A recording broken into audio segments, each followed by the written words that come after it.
take a look at testing the goodness of fit. Now some definitions and notation. Qualitative data, remember, is categories such as hair color. Now what looks like x squared, that's chi-square. That's our chi-square statistic. And again, pronounced chi. Properties of the chi-square distribution: it is not symmetric, it is skewed to the right. And values of the chi-square statistic are always greater than or equal to 0, never negative. That'll be important as we look it up in our table. Now to find our chi-square statistic, we determine degrees of freedom. Degree of freedom is equal to n minus 1. We determine the area to the right of the desired value. We have to divide alpha into tails. In certain cases, assume a right tail only for this topic. Using the degree of freedom and area to the right, look up the chi-square statistic in table A.4, critical values for the chi-square distribution. That'll make more sense as we look at an example. Now we're going to be using expected frequencies because what we have with this section is we have observed frequencies and we have our expected frequencies. Like we expect this many to graduate based upon past percentages. And then the observed is what actually happened. So expected frequencies. If the probability specified by H0 are P1, P2, and total number of trials is N, that's so on. The expected frequencies are E sub 1 is equal to N times P sub 1, E2 is equal to N times P sub 2, and so on. Now our hypothesis for goodness of fit test. The null hypothesis always specifies a probability for each category. The alternate hypothesis says that some or all of these probabilities differ from the true probabilities of the categories. And here's the classic approach, and we'll come back and look at that. Let me write down the problem first. We're going to do this by hand first, and then we'll use some technology to do it.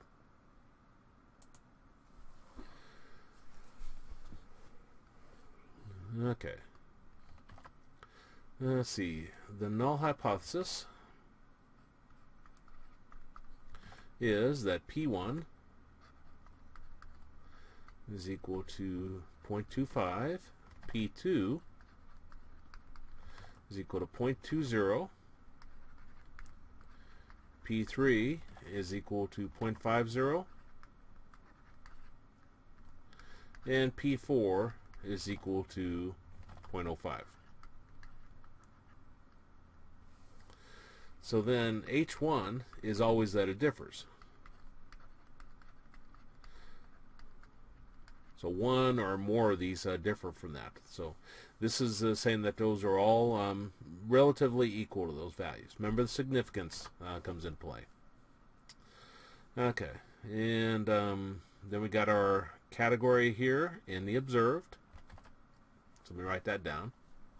And we're going to assume alpha is 5%. I don't have it written down there, but we'll assume that. So our category, and then our observed.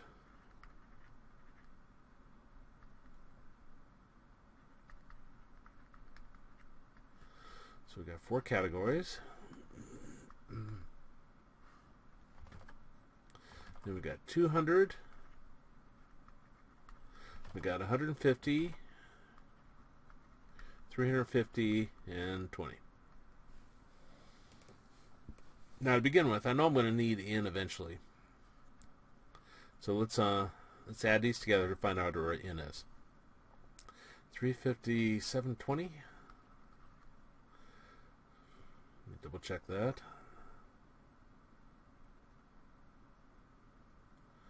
One, two, five, six, seven. Okay, yeah, 720. I guess that's everything from the problem. And so let me go back up here to the classic approach by hand.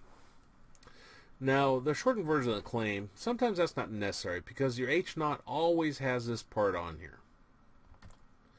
And, okay, so we'll skip down.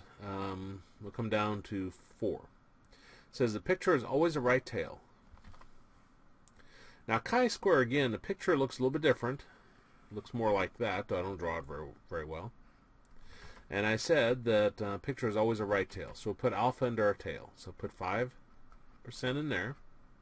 Not that we need it, but that's 5%. This would be 95%.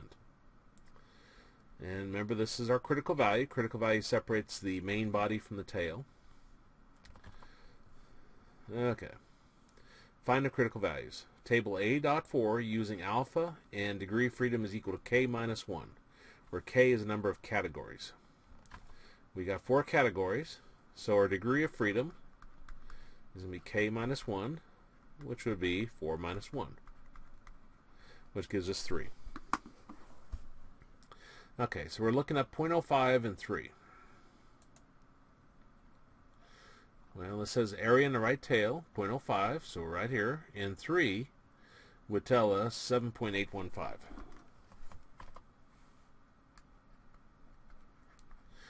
Now, we said earlier that the chi-square statistic is always positive, so there's never a negative on any of these critical values. They're always positive. Okay. Calculate expected frequencies. E is equal to n times p, and then p differs by the category. Okay, so let me come down here. Got our category. 1, 2, 3, and 4. And n times p, so let's write down our p,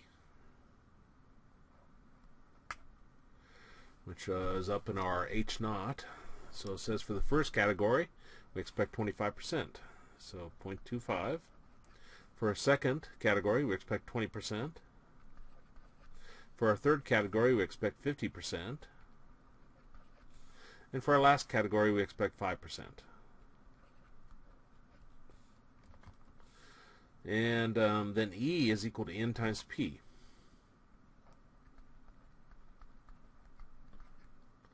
Now remember, we found n here. N was 720. So this will be 720 times 0.25. This will be 720 times 0.20. This will be 720 times 0.50.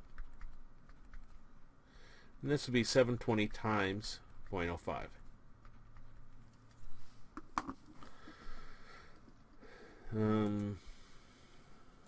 Let's see. 720 times 0.25 gives us 180. 720 times 20%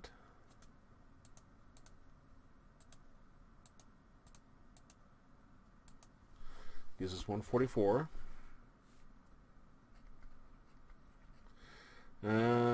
Half of 720 I think is 360. Watch me screw that one up now that I just did in my head. And 720 times 5%.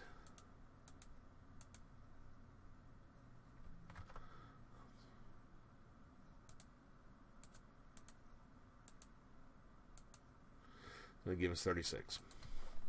Now, unless specified otherwise,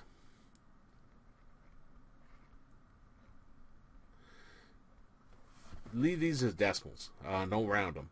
Now, some books will tell you to go ahead and round them, because expected, if you talk about like how many you're going to talk to, how many people, obviously you couldn't talk to 180.1. So some will put a different restriction on that. But those are expected frequencies. Now, our observed was 200, 150, 350, and 20. Okay, so I just calculated the expected frequency. Some books will actually give you, in a problem, they'll give you the expected frequencies to begin with, so you don't have to calculate it. Okay, find the test statistics. We need to figure this out. So we need O minus E squared divided by E. Well, let me do O minus E. So we're going to have 200 minus 180. 200 minus 180 gives us 20. We'll have 150 minus 144 gives us 6. We'll have 350 minus 360, which gives us negative 10. And we'll have 20 minus 36, which gives us negative 16. Now we need to square that. So O minus E squared. We'll have 20 squared, which is 400. We'll have 6 squared, which is 36. We'll have negative 10 squared, which is 100. And we'll have negative 16 squared, which I think is 256, but let's see.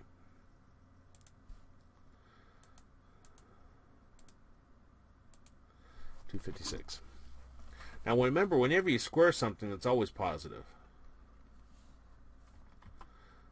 Okay, then we need to divide by E.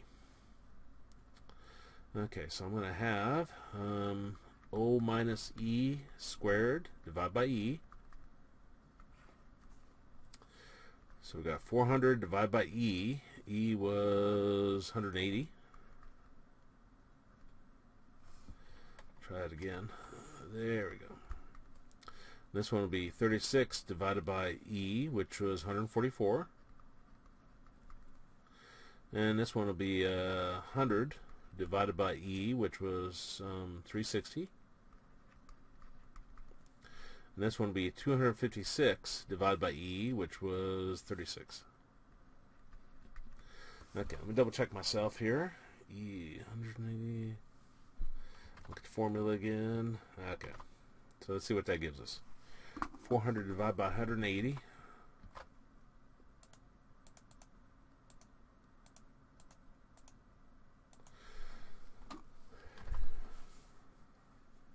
And I'll take it out to 5 decimal places. You want to be really careful about rounding too early in a problem, unless they tell you otherwise. 0.25. 100 divided by 360.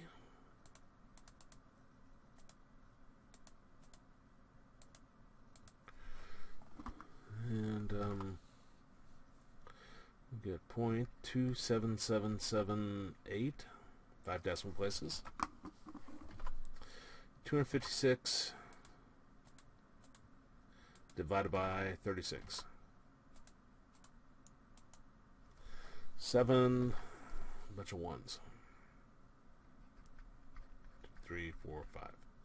Okay. So then we want to add these together. The reason why is because this sigma is in front of there. That says that's our test statistic. So 2 and 5 2s plus 0.25 plus 0.2, 3 7s and an 8 plus 7.51s.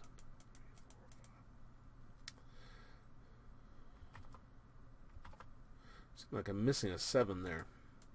You see, part of the problem of doing these by hand, it is so easy to make a mistake.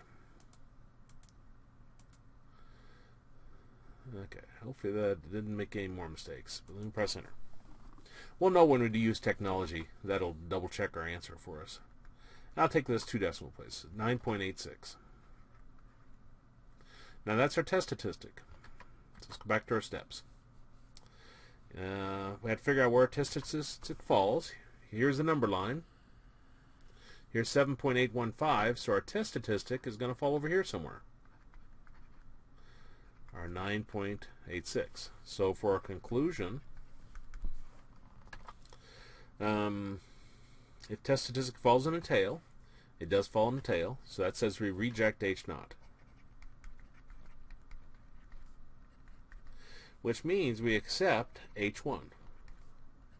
Or, to be a little bit more precise, accept is a pretty strong word. I use it just to so students can really click with it at first, but it should say do not reject.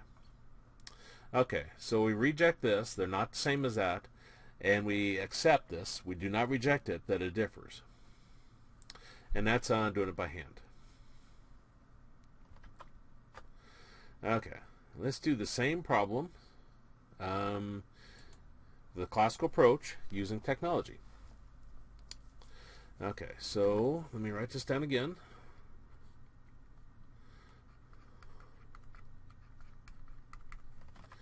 We got null hypothesis is P1 is equal to 0.25, P2 is equal to 0.20, P3 is equal to 0.50, and P4 is equal to 0.05. And I'll just write down here that it differs. And over here, I'll write down our category. 1, 2, 3, 4, and our observed values, which is 200, 150, 350, and 20. And again, our N is you add up all your observed values. Sometimes it gives it to you direct. So 350, 720. And again, I'm going to assume alpha is equal to 5%.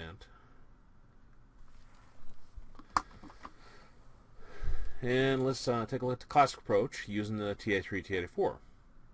Okay, all that's still the same. There really is no claim on these, so you go directly down to the H0 and H1. Deal with those directly. Picture is always a right tail, so put alpha into the right tail. Okay, so here we go. 5% goes there, 95% goes here.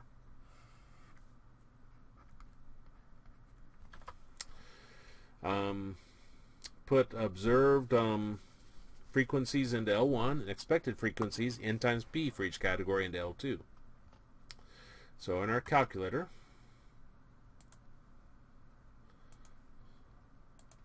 we'll go to Stat, Edit. We'll clear out those lists. I think. What did I do?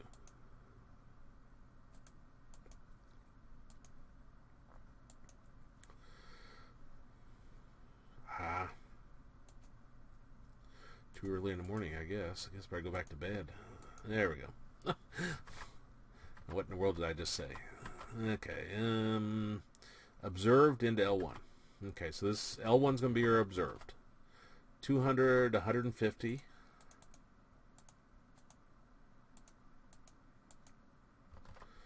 350. And 20. Okay, and what was an L2? Expected frequencies N times P for each category into L2. So I'm going to do the calculation right here. So our first P is 0.25, so I'll take 0.25 times 720. 0.25 times 720. It's backwards, that's P times N, but N times P for each category. So press enter. Then I'll do 720 times P2. This is my second category. P2 is 20%. And then I'll do 720 times P3, which was 0.5. And then I'll do 720 times P4, which was 0.05. And press enter. Now those numbers should look familiar to us. 180, 144, 360, 36. That's what we just did right here. Okay. So now we got our observed in L1, we got our expected in L2. Step 6 says find the critical values. Should be value, but K is number of categories. This is what we just did. I'll do it again just so we see get the practice, but degree of freedom is equal to K minus 1. There's 4 categories, so I got 4 for K. 4 minus 1 is 3. So we're going to look up 0.05 and 3 in our table. And go come over here. So 0.05 and 3, we get 7.815. And chi-square statistic is always positive, like that. Okay. Now step 7 says find the test statistic. Looks like x squared GOF. That's chi-square. GOF stands for goodness of fit test. Not all calculators have this. That's why I showed the by hand. So if your calculator has it, fantastic. You can use it to do that part. Okay, so I'm going to do my stat, go to tests, and I'll do up arrow probably to find it fast. And you see my particular calculator here has it. If you have a TA3, I don't think it'll have it. So I'm going to choose a goodness of fit test. Now nothing much exciting about it. It says observed is L1 and expected is L2. Well, that's where we put them, right? And our degree of freedom. Well, we just said our degree of freedom was 3. I'll do enter, and then enter on calculate. And you see the chi-square here, 9.86. That's our test statistic. So, from the calculator, and that's actually the same as what we got up above, which means I did it right by hand. We get this from chi-square goodness of fit test. So our conclusion. It says if test statistic falls in the tail, which it does, falls in this right tail, it says you reject H naught. Which means we accept H1. Again, accept is a pretty strong word. You could put do not reject there if you wanted. So we reject that they're still all equal to this, and one or more of them will differ. Okay. We'll look at the problem a third time. So let's write down what we have. You get tired of seeing the same problem over and over. Okay, P1 is equal to 0.25. P2 is equal to 0.20. P3 is equal to 0.50. And P4 is equal to 0.05. And H1 will be that it differs. And again, we'll go with alpha is equal to 5%. Typically, if your book doesn't say an alpha, you can assume 5%. It's kind of a standard, at least for some books. And then we got our observed, so I got 200, 150, 350, 20, and add those together. We got n is equal to 720. Okay. P-value approach. Easiest one, assuming you have that test on your calculator. Now we don't have a claim. This dived right into H0 and H1, so we can skip over all those, go down to step 4. Find the p-value. Now this is assuming, I should have here another step that says put, not sure why those are smaller, but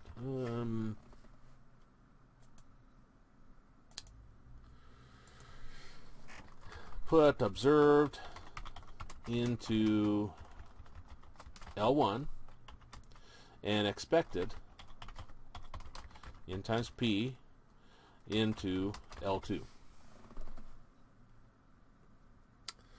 And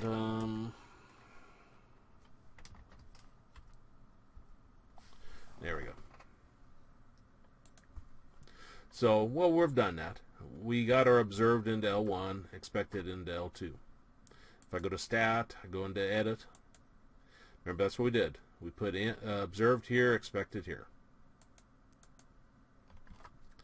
It then tells us to do the chi-square goodness fit test.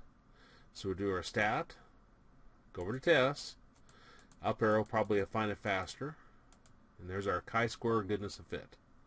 So I choose that. Observed is over in A, and expected is in B. Let's try it again. What did I do? Enter the wrong one? I went into the chi-square test. There we go. Goodness of fit test. I was wondering where my degree of freedom went to. Okay, so observed is L1, expected is L2, degree of freedom is still 3, choose calculate. And our p-value is what we're going to write down. So p is equal to 0.0198, rounded to 4 decimal places.